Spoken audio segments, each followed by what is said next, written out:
Oremos, amados hermanos. Señor, nos acercamos en esta tarde ante tu presencia, Señor, reconociendo, oh Dios, nuestra dependencia a ti, reconociendo, oh Dios, nuestra necesidad de la fortaleza de tu Espíritu en nosotros.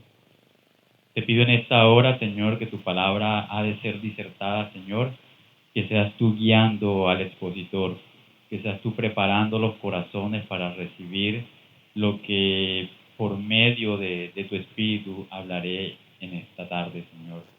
Háblanos, oh Dios, conforme a la necesidad de nuestra vida, oh Dios. Edifícanos conforme a tu verdad, Señor. No solo de pan vive el hombre, sino de todo lo que sale de tu boca, oh Dios. Y en esta tarde te pido que tu palabra, oh Dios, con la cual creaste el universo, con la cual, oh Dios, tú vivificas, esa palabra, oh Dios, que puede penetrar en los corazones y discernir las intenciones del Espíritu, Señor, esa misma palabra en esta mañana nos hable, nos exhorte y nos consuele. Te doy muchas gracias en el nombre de Jesucristo. Amén. Puede tomar asiento, amado hermano. Gracias al Señor por la oportunidad de poderles dirigir en la meditación de la palabra del Señor. Como lo mencioné en la oración, no somos dignos ni suficientes para esta tarea, pero confiamos en un Dios poderoso que sí lo es, que tiene el poder de usar esa palabra para quebrantar aún los corazones de piedra.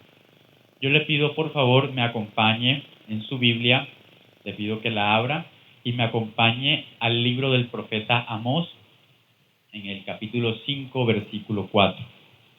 Libro del profeta menor Amós, capítulo 5, versículo 4. El libro de Amós está después del profeta Joel. Libro del profeta Amós, capítulo 5, versículo 4, dice la palabra del Señor. Pero así dice Jehová a la casa de Israel: buscadme y viviréis. El pasaje leído está en una de las secciones de la Biblia conocida como la de los profetas menores. Se llama así no porque sus profecías sean de menor importancia o porque carezcan de valor, sino porque su actividad profética fue más corta en comparación a la de otros profetas como Isaías, cuyo ministerio fue mucho más largo.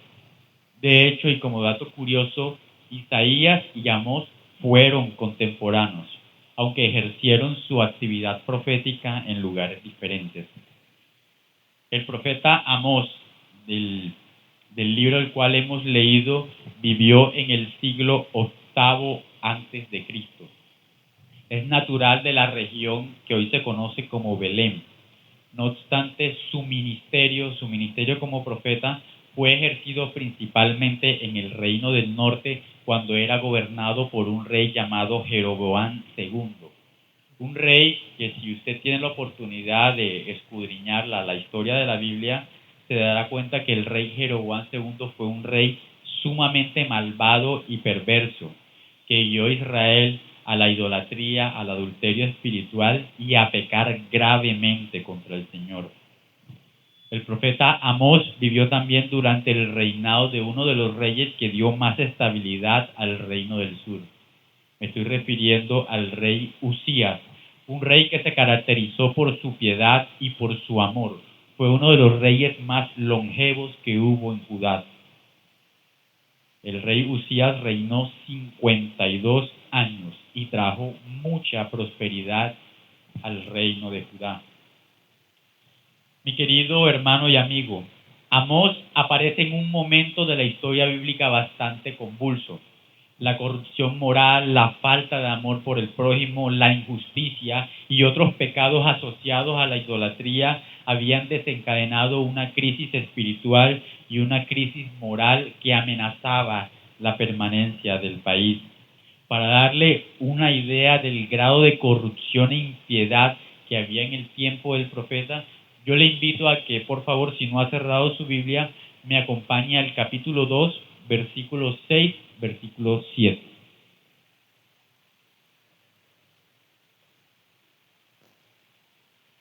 Amós capítulo 2, versículos 6 al 7.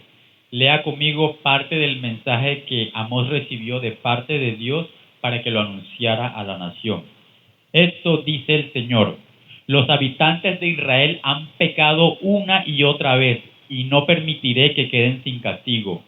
Venden por dinero a la gente honrada y a los pobres por un par de sandalias. Pisotean en el polvo a los indefensos y quitan a los oprimidos del camino. Tanto el padre como el hijo se acuestan con la misma mujer y así profanan mi santo nombre.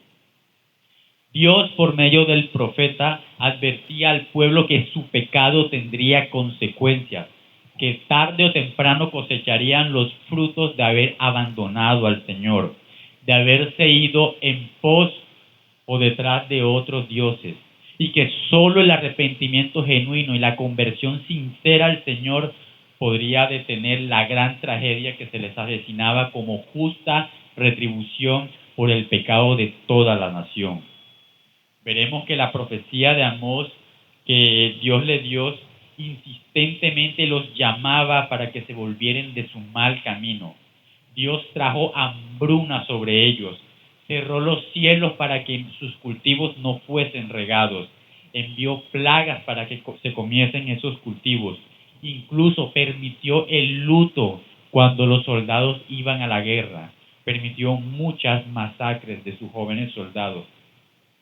Mi querido hermano, y aún así nada de esto era suficiente para doblegar su terco, rebelde y obstinado corazón.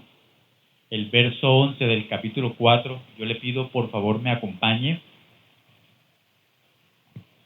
Amós capítulo 4, versículo 11 dice: destruí alguna de sus ciudades, así como destruí Sodoma y Gomorra.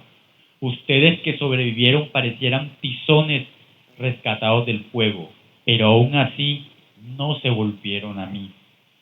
Todas las amenazas de castigo y de juicio tenían este propósito: colocarlos frente a frente con la realidad de su pecado, de modo que observaran que no había ningún provecho en él, que su vida se desperdiciaba una y otra vez cuando corrían tras el pecado y no servían al Señor, para que vieran a ese Dios misericordioso y lleno de gracia que estaba dispuesto a perdonarlo y a redimirlo de sus pecados.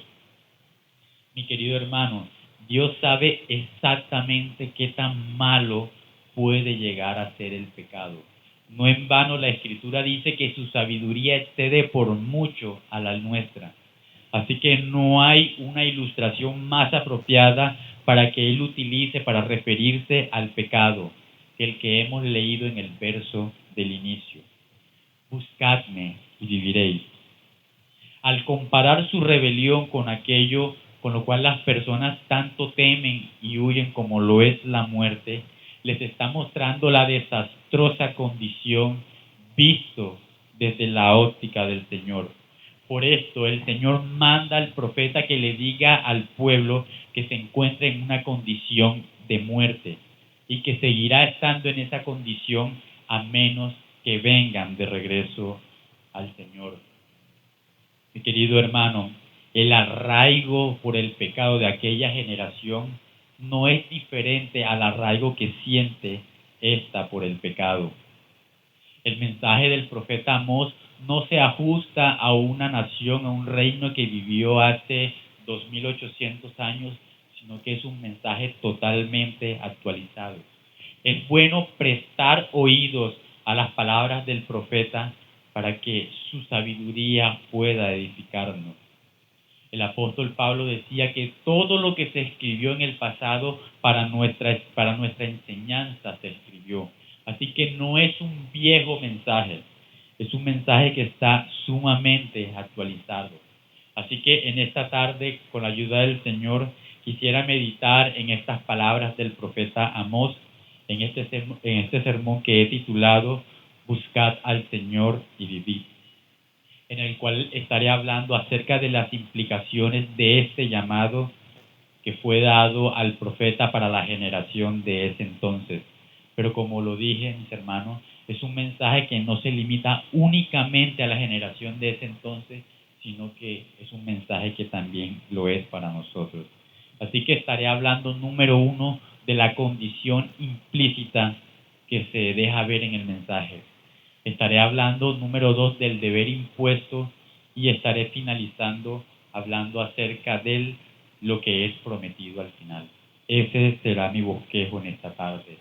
Número 1, estaré hablando de la condición implícita. Número 2, estaré hablando acerca de la condición, del deber impuesto, y número 3, de lo que es prometido. Así que, mi querido hermano y amigo, con la ayuda del Señor les pido que pasemos a ver el primer aspecto de este sermón, la condición implícita de los oyentes, que es mi primer encabezado.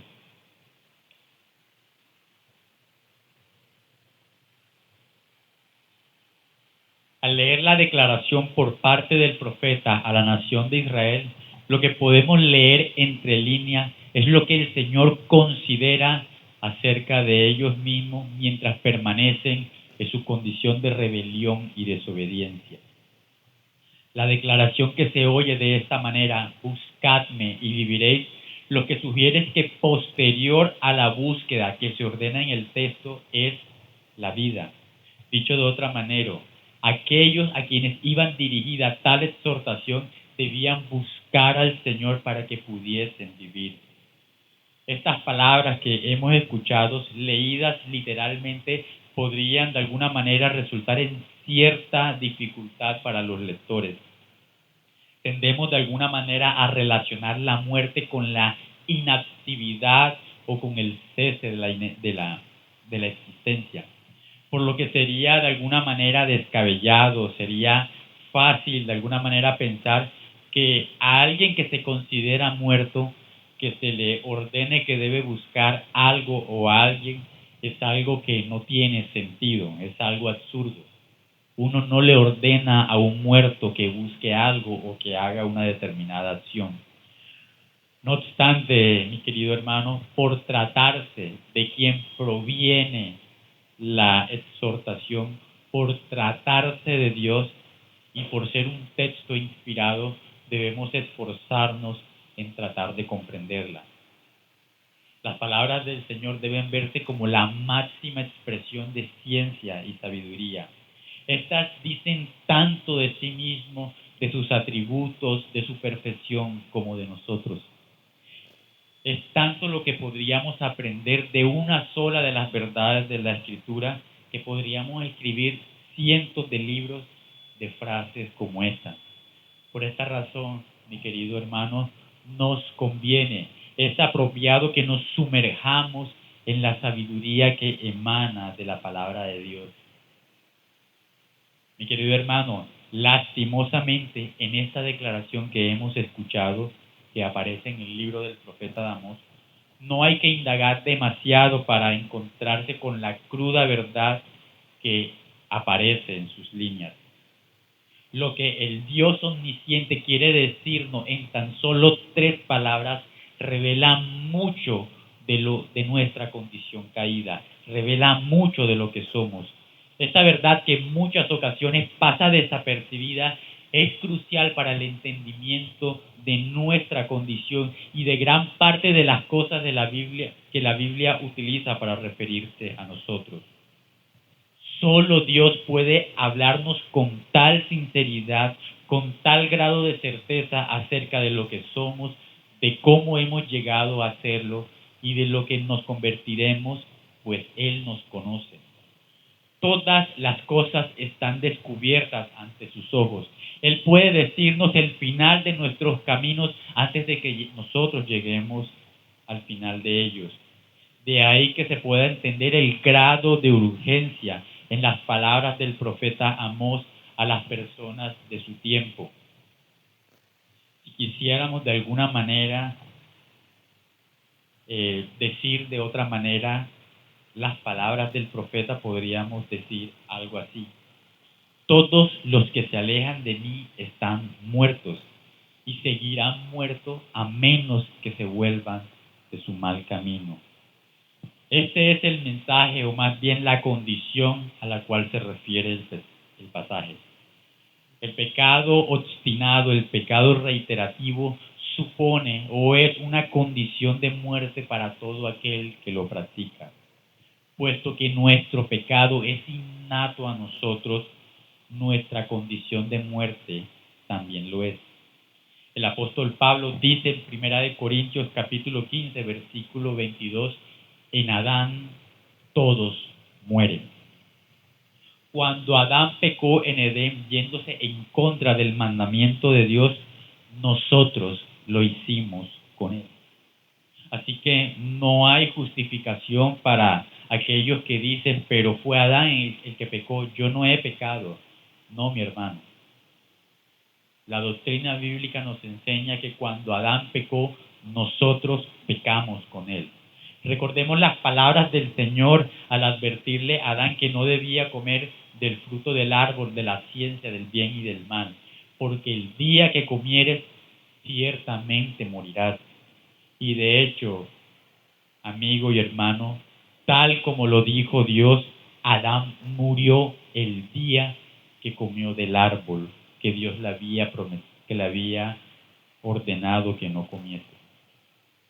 Adán murió, aunque no lo hizo físicamente, pero sí lo hizo espiritualmente.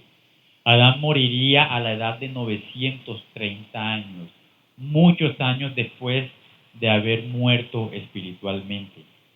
Esta muerte de la que venimos hablando debe entenderse como una separación trágica de Dios. Difícilmente al usted acercarse a la Biblia podría decir o podría llegar a la conclusión que la muerte significa inexistencia o inactividad. Nadie que se acerque a la Biblia llegará a esa conclusión. Más bien se entiende como una separación. Hablamos de muerte espiritual, muerte física y muerte eterna. La primera tiene lugar cuando el hombre se separa de Dios, lo que ocurrió cuando Adán pecó. En ese momento se produjo la muerte espiritual. La segunda, es decir, la muerte física, tiene lugar cuando el alma se separa del cuerpo. Y la última, la muerte eterna, tiene lugar cuando una persona que está muerta espiritualmente muere físicamente. Es una separación definitiva y absoluta de Dios. Es una muerte irreversible. Es la muerte en el más amplio sentido. Y no tiene nada que ver con inexistencia o falta de actividad. La expulsión de Adán de la presencia de Dios es la evidencia más cierta de esta separación, es decir, de su muerte espiritual. El pecado en la vida de Adán se había levantado como una gran muralla entre él y Dios, y así ha sido desde entonces. El pecado es una pared, es un muro entre Dios y el hombre. Todos los placeres y deleites y privilegios que gozaba Adán en el huerto de Edén era un tipo de ese favor que recibía de Dios, los cuales de alguna manera fueron cortados, fueron truncados cuando esta separación se produjo. La carta a los Romanos tipifica muy bien esta verdad al decir tajantemente en Romanos 3:23, por cuanto todos pecaron, están destituidos de la gloria de Dios. Dicha separación es apenas justa porque el pecado demanda un castigo. El pecado contra Dios no puede quedarse sin una retribución justa. Mi querido amigo, no solo Adán fue expulsado del huerto del Edén, toda la raza humana fue excluida de la presencia de Dios cuando Adán pecó. La vida dura y agreste lejos de la presencia de Dios, la frustración al cultivar la tierra, el envejecimiento, las enfermedades y la posterior muerte son una muestra de esta realidad, de que el hombre en su estado natural está separado de Dios y que esta condición sigue aún en vigor.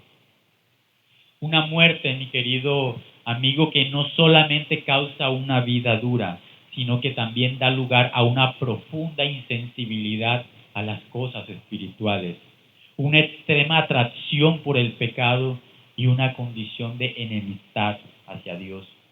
El apóstol menciona en la carta a los Efesios al respecto de esta condición. En Efesios capítulo 2, versículo 1 al 3, yo le pido por favor me acompañe a leer este pasaje.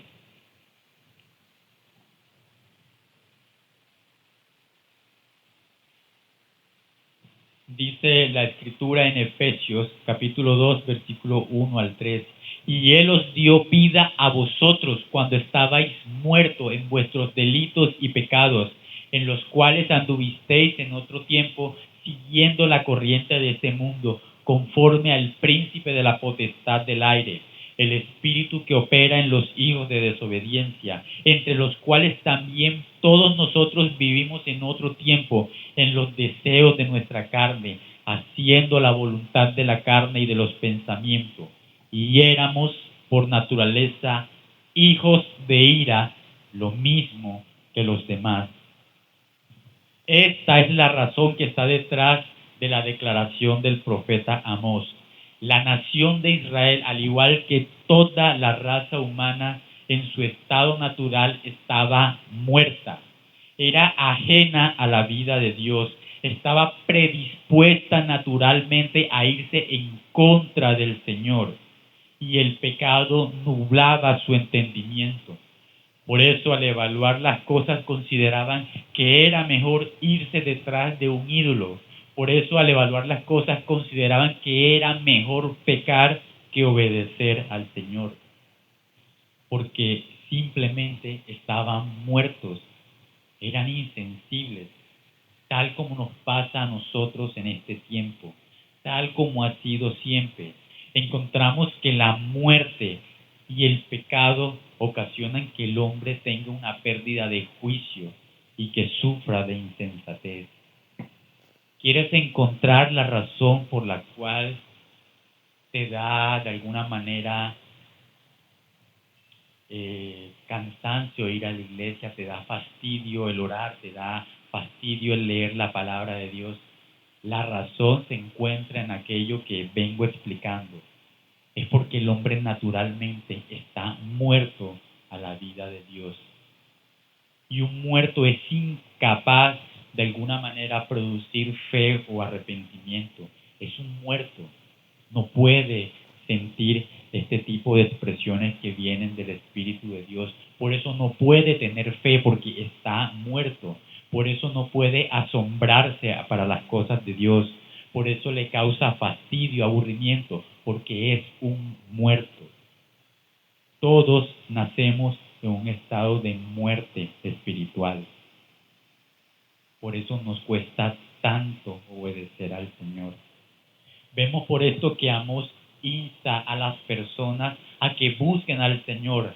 La razón, mi querido amigo, por todo lo que he explicado es muy simple. Debían buscar al Señor porque estaban muertos en sus delitos y pecados. El mensaje del profeta Amós tiene la intención de que todos aquellos por quienes he escuchado puedan comprender realmente cuál es su verdadero estado delante del Señor. Se necesita, mi querido amigo, un verdadero y completo entendimiento de nuestra condición antes de querer abandonar esa condición. Eso es lo primero que debemos procurar antes de abordar la severidad de nuestro problema espiritual, de la muerte del cual el pecado nos ha sumido. Es vital que el hombre comprenda que desde su nacimiento está afectado por este terrible flagelo conocido como muerte espiritual. Así como somos afectados por cánceres, por enfermedades, por virus, el hombre en su alma está afectado por el pecado, está enfermo. Por eso, mis amados hermanos, es insensible a las realidades espirituales.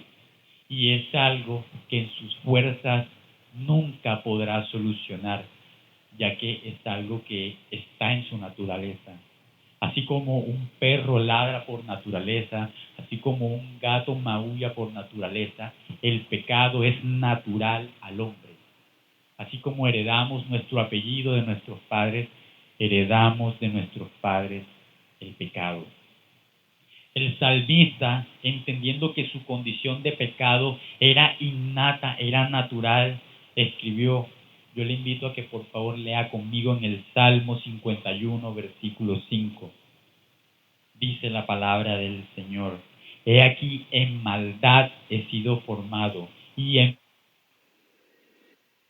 pecado me concibió mi madre.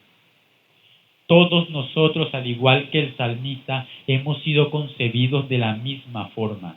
La muerte espiritual, la rebeldía y la aversión hacia Dios han pasado en nuestros genes de generación a generación. La muerte pasó a todos los hombres por cuanto todos pecaron.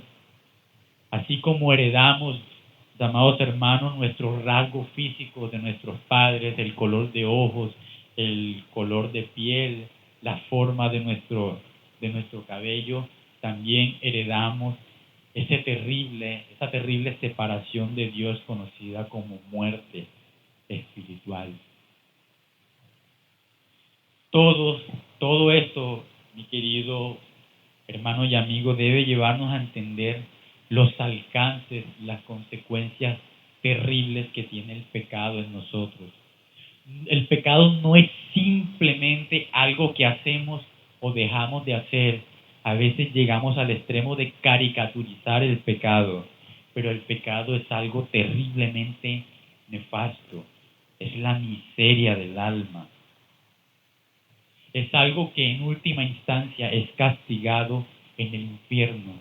Es castigado con la privación de la presencia de Dios y todo el favor que puede significar para nosotros, ya que Dios jamás tendrá por inocente al culpable.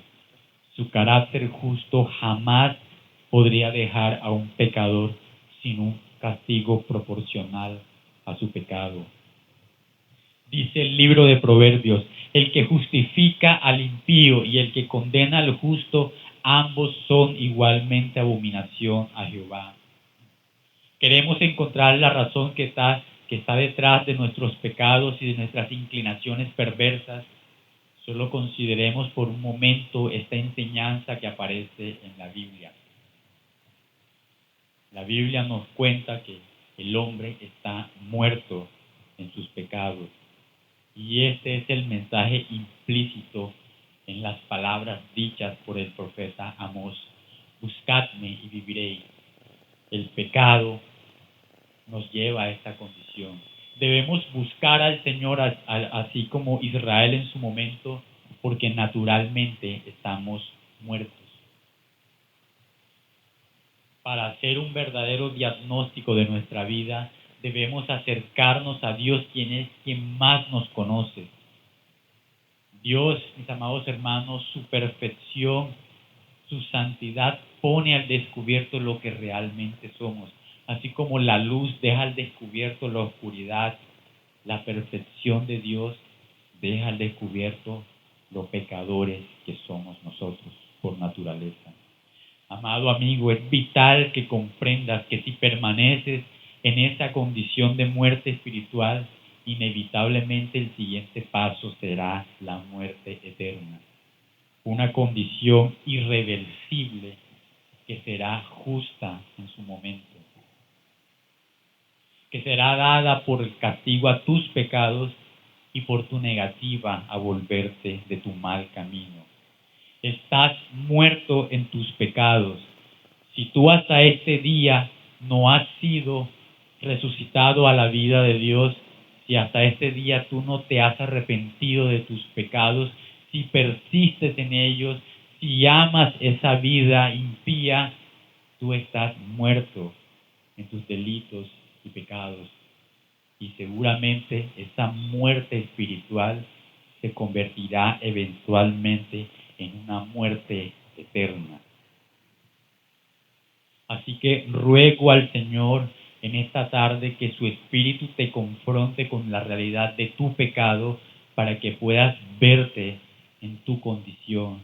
Así como cuando un médico quiere tratar un cáncer, es necesario que le hable seriamente acerca de lo que está viviendo. Es necesario que podamos entender nuestra condición. No sirve de nada mi querido amigo, decirte que simplemente tienes una gripa cuando tienes en tu interior un tumor que está haciendo metástasis y que está dañando tu cuerpo y que te llevará a la tumba. No, para aplicar el verdadero tratamiento, para aplicar quimioterapia, es necesario que se te diga que tienes un cáncer. Mis hermanos, en la exposición del Evangelio es exactamente igual.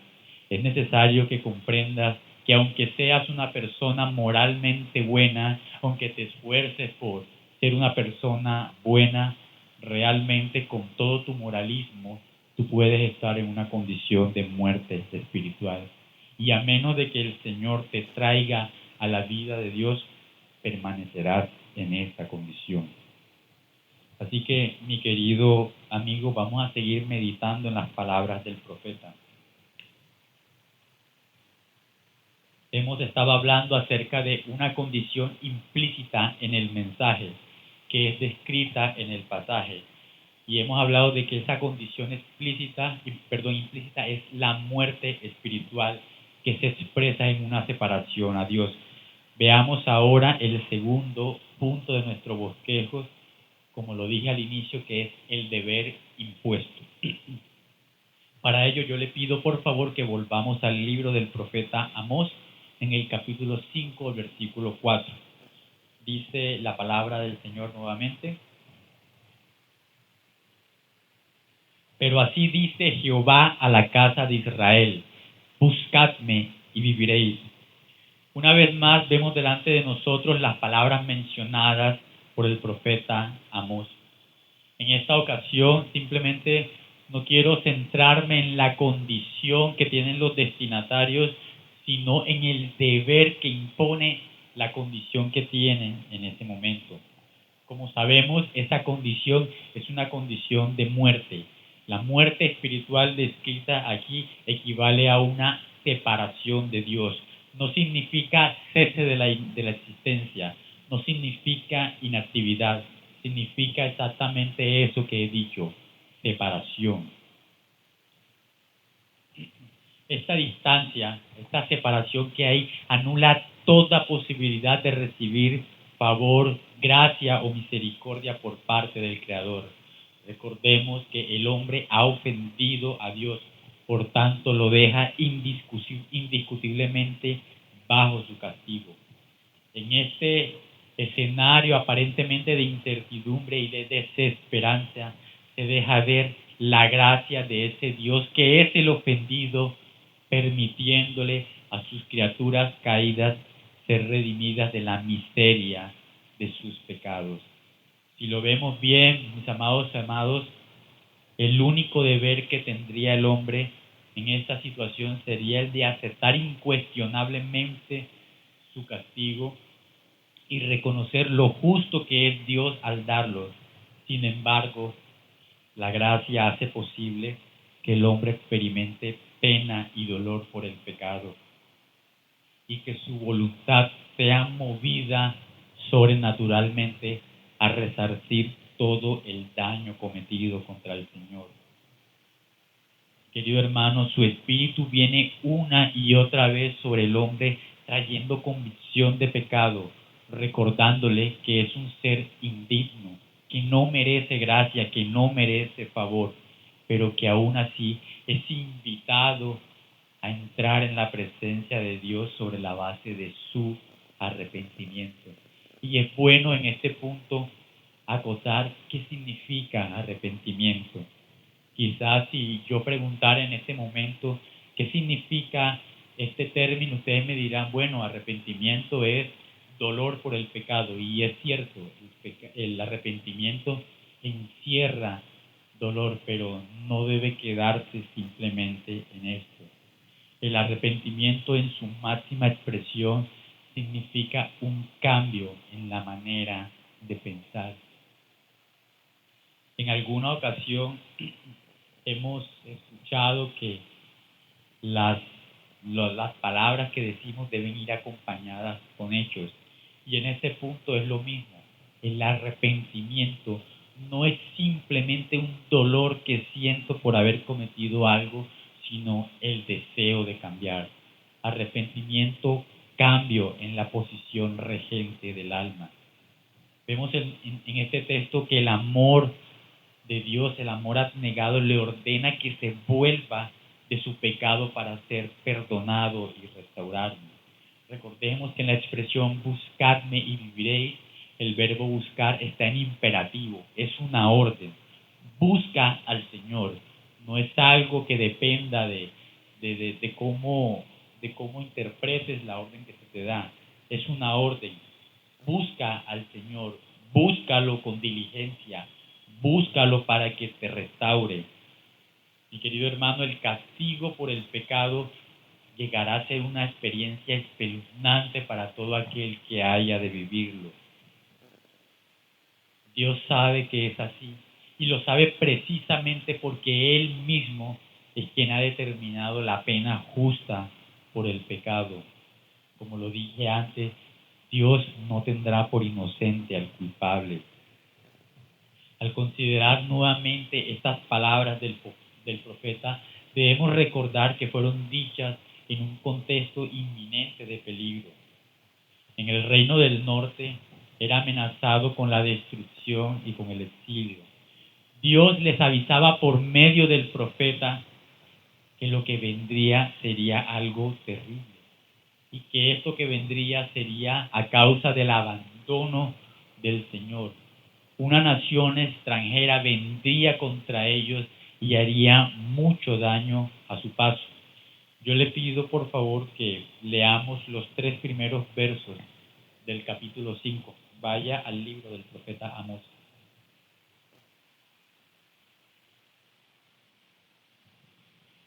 Amós capítulo 5, versículo 1 al 3 dice: Escucha, pueblo de Israel, oye este canto fúnebre que entono.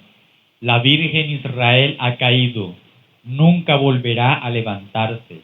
Yace abandonada en el suelo y no hay quien la levante. El Señor soberano dice: cuando una ciudad mande a 1000 hombres a la guerra, solo volverán 100. Cuando un pueblo envíe 100, solo regresarán 10 vivos. Aún así, mi querido hermano, este pasaje revela el terrible peligro en el cual se encontraba Israel. Pero como dice la Escritura, ni aún así se volvieron al Señor. Lo que el profeta les estaba diciendo es que aún en medio de la amenaza, aún en medio del castigo, aún en ese contexto, podrían poner su confianza en el Señor y buscarlo sinceramente para preservar su vida y ser salvado. Esto, mi querido amigo, más que un consejo, debe ser visto como una exhortación o un mandato a aceptar el favor de Dios sin arrogancia alguna, a recibir gratuitamente aquello que se les estaba ofreciendo, a saber, la salvación del castigo. El pecado puede de alguna manera llevarnos a que seamos arrogantes, puede despertar orgullo en nosotros. Persistimos en ello y nos rehusamos a abandonarlo porque no creemos en el Señor. De alguna manera menospreciamos la riqueza de la gracia, la longanimidad del Señor al invitarnos a venir a su presencia y lo despreciamos.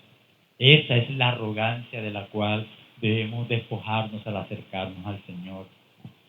Mi querido amigo, no debería haber razón alguna para que alguien con un poco de sensatez despreciara la gracia del Señor, esa disposición de hacerle bien, puesto que si Dios ya ha sido ofendido por nuestros pecados, no deberíamos ofenderle aún más rechazando la mano de misericordia que se nos es extendida. En la historia que vemos en el libro del profeta Amós, se pueden ver que las circunstancias de aquel entonces y la de estas no son muy diferentes. Hoy en día vemos que muchos individuos insisten en su pecado, insisten en pecar, insisten en esa condición de enemistad para con Dios. Esos individuos son invitados a rogar por gracia y perdón. No obstante, hacen caso omiso de dicha invitación y desestiman el deber que tienen por razón de su pecado. Nuestro pecado, nuestra condición espiritual coloca una carga sobre nuestros hombros de arrepentirnos, de buscar al Señor, de ir a resarcir el daño que hemos causado a nuestro Creador. El profeta Isaías menciona que todos los que han pecado contra Dios tienen el deber de acudir en busca de su perdón. Deje el impío su camino y el hombre inicuo sus pensamientos y vuélvase a Jehová, el cual tendrá de él misericordia, y al Dios nuestro, el cual será amplio en perdonar. Toda criatura racional que sea consciente de su pecado, que entienda que naturalmente está muerto en sus delitos y pecados, de alguna manera tiene que venir al Señor para que sea perdonado. Se nos es impuesto el deber de arrepentirnos por nuestras faltas y aceptar incondicionalmente la gracia que se nos es ofrecida en el Evangelio. Pero Dios, habiendo pasado por alto los tiempos de nuestra ignorancia, ahora manda a todos los hombres en todo lugar que se arrepientan, por cuanto ha establecido un día en el cual juzgará al mundo con justicia por aquel varón a quien designó, dando a fe a todos con haberle levantado de los muertos. Mi querido amigo, si algo nos enseña la historia narrada por Amós, es que su carácter de misericordia y su carácter compasivo no está en conflicto con el desprecio que siente Dios por el pecado. Dios abomina, Dios repugna el pecado, así como usted repugna un cadáver, Dios repugna el pecado, Dios lo aborrece completamente. Sin embargo, aún el más horrendo pecado puede ser perdonado si nos acercamos con fe para implorar perdón y gracia ante nuestro Dios. Aún en las peores circunstancias de nuestra desobediencia, nuestro Dios está dispuesto a perdonar nuestro pecado, mostrando una sobrenatural gracia y compasión hacia seres que están perdidos en su pecado, hacia seres que están de alguna manera doblegados y sumisos a su voluntad. Tal como lo he dicho, el llamado de Amós no se limita únicamente a la generación que vivió hace 2800 años. Así como lo fue en ese momento, lo es ahora. Debemos buscar al Señor porque naturalmente nuestra condición es de muerte espiritual. Necesitamos al Señor porque fuimos hechos para gozar de su favor, para gozar de su compañía. Se nos insta a venir ante el Señor y a beber del manantial de su misericordia, tal como nos lo muestra Isaías 55. A todos los sedientos, venid a las aguas. A los que no tienen dinero, venid y comprad y comed. Venid, comprad sin dinero y sin precio vino y leche. ¿Por qué gastáis el dinero en lo que no es pan y vuestro trabajo en lo que no es hartura? Oídme atentamente y comed del bien, y se deleitará vuestra alma con grosura. Inclinad vuestro oído y venid a mí. Oíd y vivirá vuestra alma, y haré con vosotros pacto eterno. Las misericordias firmes a David. Mi querido hermano, todo aquel que entienda que está en una condición de muerte espiritual, a todo aquel en el cual el Espíritu de Dios ha abierto sus ojos para que pueda ver el horror de sus pecados, tiene la orden de venir al Señor, tiene la orden de arrepentirse, tiene la orden de resarcir ese daño que ha causado al Señor. Mi querido hermano, que el Señor y su gracia abran nuestros corazones para entender ese llamado que se nos abre. Así que, mi querido amigo, hemos hablado acerca de una condición implícita y he explicado que esa condición implícita Es una condición de muerte espiritual que significa ¿qué cosa? ¿Qué significa esa condición de muerte? Separación de Dios. Hemos hablado en nuestro segundo punto acerca del deber que se nos es impuesto, y este deber es el deber de arrepentirnos, de ir por misericordia ante el Señor. Así que hablemos acerca de nuestro último punto, el cual es lo que nos es prometido. Así que para ello yo le invito a que vayamos nuevamente al libro del profeta Amós, en el capítulo 5, versículo 4, dice: Pero así dice Jehová a la casa de Israel: buscadme y viviréis. En este contexto, difícilmente se podría decir que a alguien que ha ofendido al Señor se le pueda dar alguna promesa de algo. Sin embargo, el pasaje que hemos leído así lo muestra. Así dice: buscadme y viviréis. Es algo totalmente seguro. Todo aquel que busca al Señor lo encontrará. El pasaje muestra todo esto que es prometido como un efecto de esa búsqueda sincera en virtud del entendimiento de esa condición que nos es natural. Sabemos que el pasaje se refiere más que todo a una liberación física. El Señor le dijo al profeta que buscaran al Señor y podrían huir de los asirios que en ese momento los destruirían. Sin embargo, toda liberación de cualquier tipo es un tipo de la liberación del pecado y de la muerte. El Señor no simplemente nos libra de circunstancias adversas, sino que nos libra de aquello que nos puede dañar más, y es el pecado. En las palabras de Amós no se ve simplemente la promesa de una preservación de la integridad física posterior a un peligro, sino de gozar del favor y de la comunión íntima con el Señor.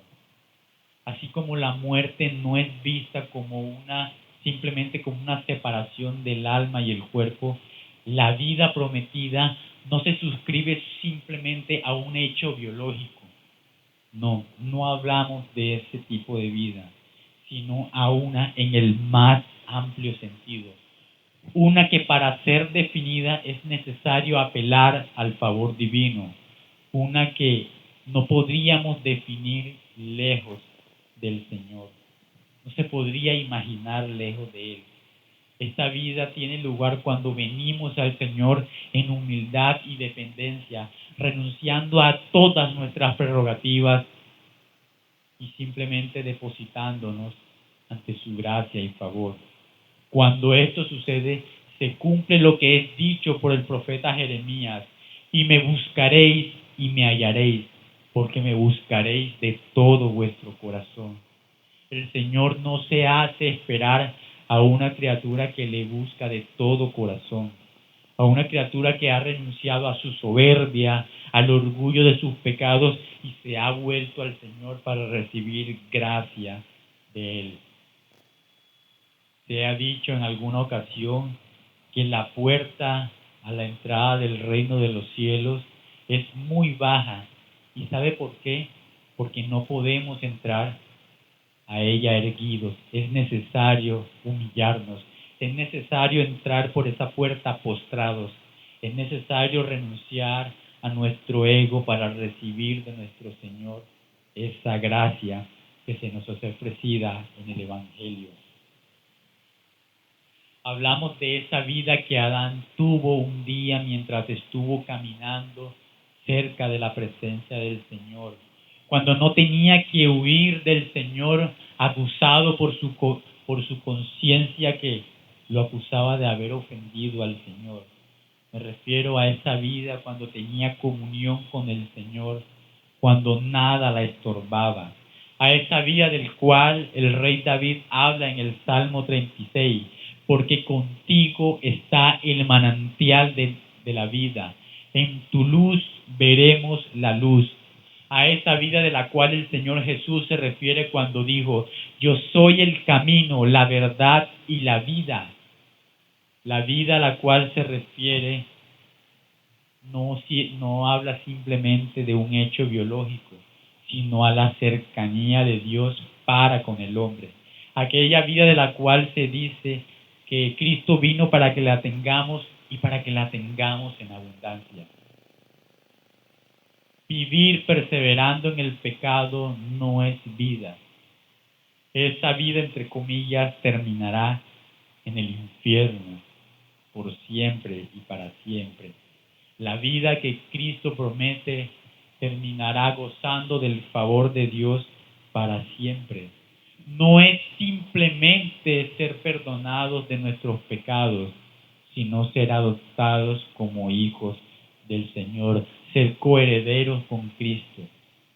La gracia del Señor es más grande que su castigo. Dios promete a individuos que no lo merecen hacerlos hijos adoptivos, hijos del Altísimo. Dios en Cristo es esa vida que desperdiciamos constantemente en nuestros pecados. Es esa vida que es prometida por la palabra de Dios.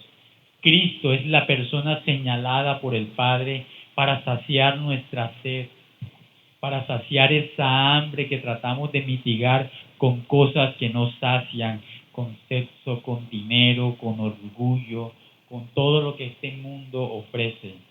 Eso nunca podrá saciar nuestra sed. Cristo sí lo puede hacer.